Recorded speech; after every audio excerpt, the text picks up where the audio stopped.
Bulli Bai मामले में गिरफ्तारियों का सिलसिला अब आगे बढ़ रहा है। दिल्ली ऑन टॉप लगातार 2 दिनों से आपको इस मामले से जुड़ी सारी जानकारियां लगातार दे रहा है।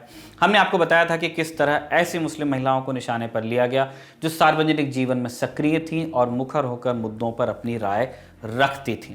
हमने आपको यह भी बताया था कि इस मामले में मुंबई पुलिस ने बेंगलुरु से विशाल कुमार झा नाम के एक लड़के को गिरफ्तार किया था, लेकिन ये विशाल मामले में सह आरोपी था। मुख्य आरोपी थी उत्तराखंड की एक लड़की। अब इस लड़की की पहचान भी जाहिर हो गई है। इस लड़की का नाम है श्वेता सिंह। इस तक पुलिस कैसे पहुंची, ये हमें इंडिया टुडे पर प्रकाशित दिव्येश सिंह की रिपोर्ट से मालूम चलता है। बकौल दिव्येश, विशाल झा का काम था बुलीबाई ऐप के लिए महिलाओं की तस्वीरों को एडिट करना और ऐप पर अपलोड करना। विशाल झा ने पूछताछ में पुलिस को बताया था कि वो उत्तराखंड से एक महिला के संपर्क में है और ये महिला कुछ दूसरे लोगों से संपर्क में है जो बुलीबाई ऐप पर पोस्ट डालते थे। इसी निशानदेही पर मुंबई पुलिस ने श्वेता सिंह को उत्तराखंड के शहीद उधम सिंह नगर से पहले हिरासत में लिया और फिर गिरफ्तार किया। श्वेता 18 साल की है, मूलतः उत्तर प्रदेश के बुलंदशहर से है। कैंसर से उसकी मां का देहांत हो गया था और 2021 में कोरोना महामारी के दौरान पिता की जान भी चली गई। श्वेता के 3 भाई बहन भी हैं और वो खुद इंजीनियरिंग में दाखिले के लिए तैयारी कर रही है। बुलीबाई ऐप में श्वेता की भागीदारी को लेकर ये जानकारी है कि उसने जट खालसा 07 नाम से एक फर्जी ट्विटर हैंडल बनाया था। इस हैंडल से नफरती पोस्ट और आपत्तिजनक तस्वीरों के साथ कमेंट किए जा रहे थे। ये जानकारी भी आई है कि श्वेता कथित रूप से नेपाल में रहने वाले अपने एक दोस्त के इशारों पर यह काम कर रही थी। पुलिस अब गियो नाम के इस नेपाली नागरिक के बारे में जानकारी एकत्रित कर रही है। मुंबई पुलिस अब 2 महत्वपूर्ण बिंदुओं पर भी जांच करेगी। पहला बिंदु तो यह कि विशाल और श्वेता का समूह क्या जुलाई 2021 में सामने आए मामले में भी शामिल था, जिसे हम सुली डील्स मामले के नाम से जानते हैं।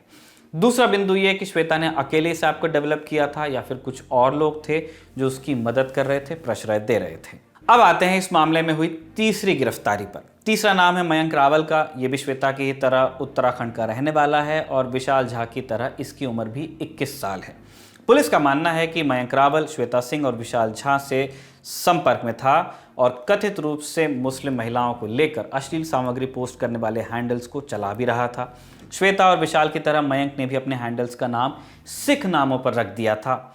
जब उत्तराखंड से 2 गिरफ्तारियों का जिक्र हुआ तो प्रेस पहुंच गई उत्तराखंड पुलिस के महानिदेशक अशोक कुमार के पास। अशोक कुमार ने तब कहा कि मामले में गिरफ्तार लड़की के पिता इस दुनिया में नहीं हैं और ऐसा लगता है कि वो पैसों के लिए इस काम में शामिल हुई।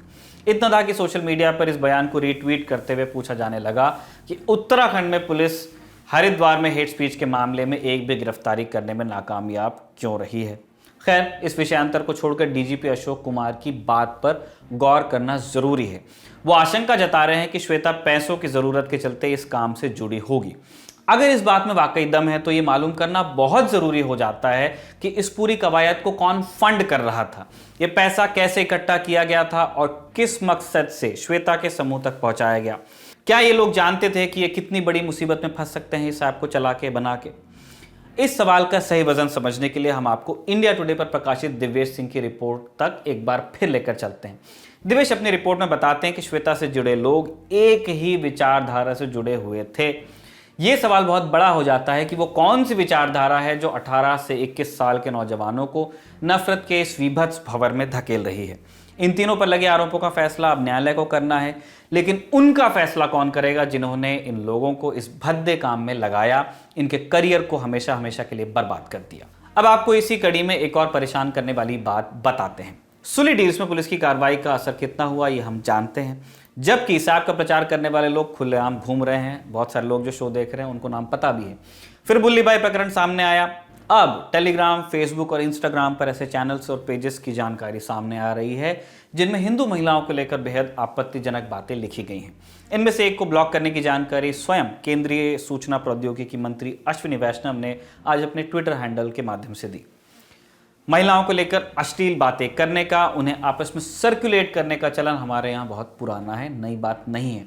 इस बारे में बात करने पर बहस एक अलग दिशा में चली जाती है, लेकिन इतना साफ है कि किसी भी कारण से किसी खास पहचान के महिलाओं के बारे में खुलेआम ऐसी सामग्री का प्रचार यही बताता है कि हमारे यहाँ कानून का खौफ कितना कम है। हम एक बार फिर याद दिलाना चाहते हैं वो वादे जो आईटी रूल्स 2021 लाते वक्त किए गए थे कि सोशल मीडिया पर होने वाले शोषण पर लगाम लगाई जाएगी, बुलिंग को रोका जाएगा, खासकर महिला यूजर्स की गरिमा का ध्यान रखा जाएगा। क्या सरकार इन दावों पर खरी उतर पाई है? जवाब हमारे सामने है। 2021 चला गया, 2022 आ गया।